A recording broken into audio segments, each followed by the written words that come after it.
হব, থাকবে আমার পাশে। সন্ধে হলেই মুখোমুখি বসবো দুজন ঘাসে। জীবনের যত মেলাবো হিসেব, পাওয়া বা না পাওয়া। কোথায় গেল একটু ফাঁকি যা যা ছিল চাওয়া। যখন আমি বুড়ো হব, রাখবে হাতটা হাতে।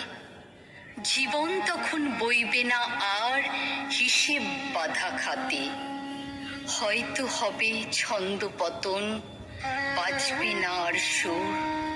এক তারাটার ছিড়বে যে তার বিষাদ সমুদ্র। হয়তো তখন অশক্ত হাত কাঁপবে থর থর। তোমার হাতটা থাকলে হাতে হারবে ভীষণ ঝড়। হয়তো তখন